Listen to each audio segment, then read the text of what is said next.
स्वागत है दोस्तों आप सभी का फिर से एक नए वीडियो में। दोस्तों आज का ये वीडियो दोस्तों जेक बोर्ड के दोस्तों क्लास 10 के सभी विद्यार्थी के लिए दोस्तों very very most important video रहने वाला। ठीक है, आज के इस वीडियो में दोस्तों हम लोग जो है झारखंड शैक्षिक अनुसंधान एवं परीक्षण परिषद रांची के द्वारा यानी कि दोस्तों आज के इस वीडियो में हम लोग जो है हिंदी एक ठीक है वीकली टेस्ट का क्वेश्चन सोल्व करने वाले हैं, जो कि दोस्तों क्लास 10 का रहने वाला। क्लास 10 का हिंदी का वीकली टेस्ट क्वेश्चन दोस्तों आज के इस वीडियो में हम लोग सोल्व करने वाले हैं।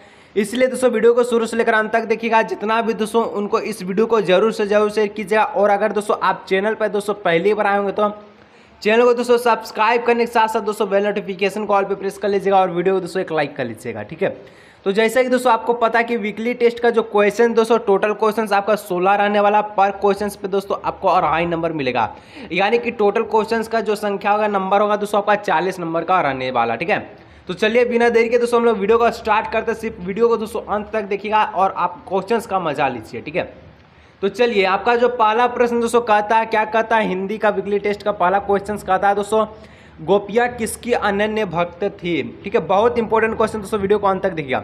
गोपियाँ किसका अनन्य भक्त थी, राधा की, कृष्ण की या वायुयान या सूरदास। तो गोपियाँ दोस्तों जो अनन्य भक्त थी ये थी कृष्णा की। ऑप्शन नंबर 20 का हो जाएगा कृष्ण की। ठीक है, option number 20 the right answer. चलिए अब दोस्तों 2 नंबर का दोस्तों आपका प्रश्न है, क्या कहता है पुरैन पात का क्या अर्थ होता है। ठीक है, पुरैन पात रहत जल भीतर पढ़े होंगे तो आपको पता होगा। तो पुरैन पात का मतलब क्या होता है आपको बताना। तो पुरैन पात का जो मतलब है दोस्तों क्या होता है, किसका पता होता है, पीपल का, केले का, कमल का या कंदर का। ठीक है, तो पुरैन पात का मतलब होता है दोस्तों कमल का पत्ता। ठीक है, option number C is the right answer. ठीक है, चलिए आगे 3 नंबर का दोस्तों प्रश्न कहता है कि गोपियों ने उद्धव के व्यवहार की तुलना किससे की है। तो गोपियाँ जो है दोस्तों उद्धव जो है कृष्ण का संदेश गोपियों पास लेकर आया, कैसा योग का संदेश। तो उसमें जो उद्धव के व्यवहार की तुलना किससे किया, कौन, गोपियाँ। तो गोपियाँ दोस्तों उद्धव के व्यवहार की जो तुलना है ये कमल के पत्ते और तेल के मटके से किया है। तो ये कमल के पत्ते और तेल के मटके से। ठीक है, option number C is the right answer हो जाएगा। चलिए, और वीडियो को लाइक नहीं किया दोस्तों कर लीजिएगा। चैनल पे दोस्तों अगर पहली बार आएंगे तो चैनल को भी सब्सक्राइब जरूर कर लीजिएगा और साथ में दोस्तों बेल नोटिफिकेशन कॉल पे प्रेस भी कर लीजिएगा। ठीक है, चलिए तो 4 नंबर का दोस्तों प्रश्न का था बेटे के मरने पर बाल गोविंद भगत क्या कर रहे थे। तो बेटे के दोस्तों मरने के बाद दोस्तों जो बाल गोविंद का इकलौता बेटा था वो जब मर गया था तो बाल गोविंद क्या कर रहे थे, रो रहे थे, गा रहे थे या फिर हंस रहे थे या नाच रहे थे। तो बेटे के मरने के बाद जो बाल गोविंद भगत क्या कर रहे थे, गा रहे थे। और उस दिन क्या देखा गया, बाल गोविंद भगत का चरम उत्कर्ष देखा गया। ठीक है, संगीत का। ठीक है, चलिए अब दोस्तों 5 नंबर का प्रश्न कहता है कि भगत जी का बेटा कैसा था। जो इकलौता बेटा था ठीक है बाल गोविंद भगत का, वो कैसा था, चालाक था कि ईमानदार था या चतुर था या सुस्त और बोधासा। तो बाल गोविंद का जो बेटा था ठीक है ये सुस्त और बोधासा था। ठीक है, कम बुद्धि वाला था। ठीक है, चलिए 6 नंबर का दोस्तों प्रश्न कहता है कि भगत जी की पोतोह कैसी थी। बाल गोविंद भगत का पोतोह कैसा था। तो बाल गोविंद भगत का जो पोतोह थी दोस्तों ये सुभग और सुशील होने के साथ साथ क्या थे, घर के पूरे प्रबंधिका थी। Option number C is the right answer होगा। ठीक है, चलिए आगे दोस्तों 7 नंबर का प्रश्न कहता है, क्या कहता है बोधा का क्या अर्थ होता है। ठीक है, तो यहाँ पर देखिए बोधा का जो अर्थ होता है क्या होता है, मोटा, ज्ञानी, सुंदर, कम बुद्धि वाला। तो बोधा मतलब होता है दोस्तों कम बुद्धि वाला, यानी कि जो इकलौता बेटा था भगत सिंह का, बाल गोविंद भगत का। ठीक है, क्या था, कम बुद्धि वाला बेटा था। ठीक है, चलिए अब 8 नंबर का प्रश्न दोस्तों कहता है नेताजी का चश्मा में पान वाला किस तरह का व्यक्ति था। ठीक है, तो नेताजी के चश्मा में दोस्तों पान वाला जो था, मुंह में पान ठुसा हुआ रहता था, ये इसका जो व्यक्ति का जो है चरित्र कैसा था।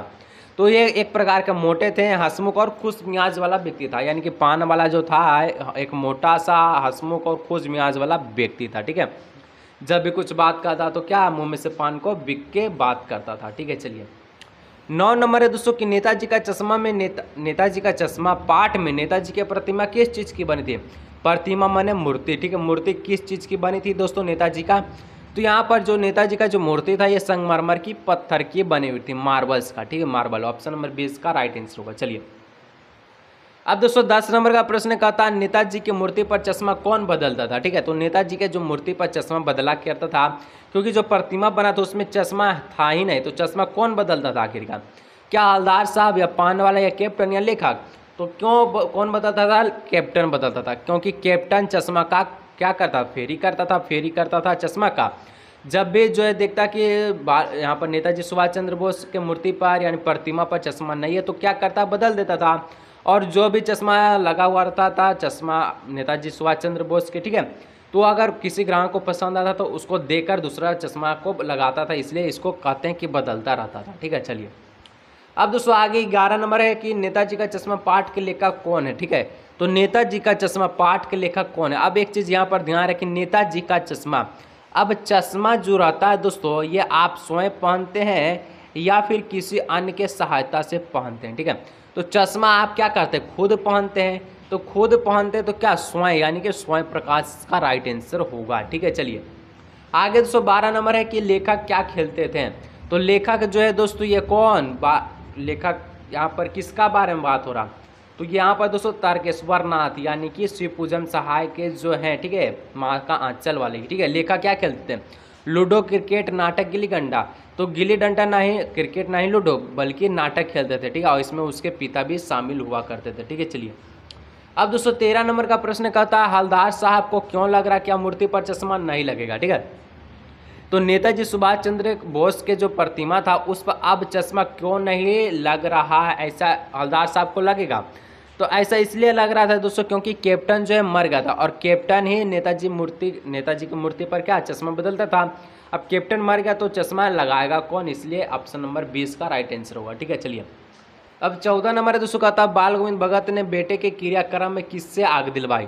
तो बाल गोविंद जो भगत है दोस्तों ये क्रियाक्रम में किससे आग दिलवाया था, बेटे का। ठीक है, तो यहाँ पर पोतोहू से, option number C is the right answer हो जाएगा। ठीक है, चलिए 2 प्रश्न और बचा, जो लाइक नहीं किया तो दोस्तों वीडियो को लाइक, चैनल को सब्सक्राइब कर लीजिएगा। ठीक है, चलिए तो आगे दोस्तों 15 नंबर के बाल गोविंद भगत पाठ के आधार पर बताएं कि श्रम बिंदु का अर्थ क्या था। श्रम बिंदु का जो मतलब होता है दोस्तों बाल गोविंद भगत के पाठ के अनुसार ये होता है दोस्तों पसीना। ठीक है, ऑप्शन नंबर दोस्तों इसका ए इसका राइट आंसर होगा पसीना। ठीक है, चलिए आखिरी प्रश्न है, जो लाइक नहीं किया है दोस्तों कर लीजिए और चैनल को सब्सक्राइब जरूर कर लीजिएगा। 16 नंबर का था तेरी गठरी में लगा चोर मुसाफिर जाग जरा पंक्ति किस कहानी से ले गया। तो तेरी गठरी में लगा चोर मुसाफिर दोस्तों एक इस प्रकार का मुहावरा, ये कौन से पंक्ति से लिया गया, तो ये आपका दोस्तों बाल गोविंद भगत से लिया गया। ठीक है, ऑप्शन नंबर सी इसका राइट आंसर होगा। तो इस प्रकार दोस्तों आज का ये वीडियो यहीं समाप्त होता है। वीडियो अच्छा लगता है वीडियो लाइक, चैनल को सब्सक्राइब कीजिएगा। मिलेंगे दोस्तों नेक्स्ट वीडियो में।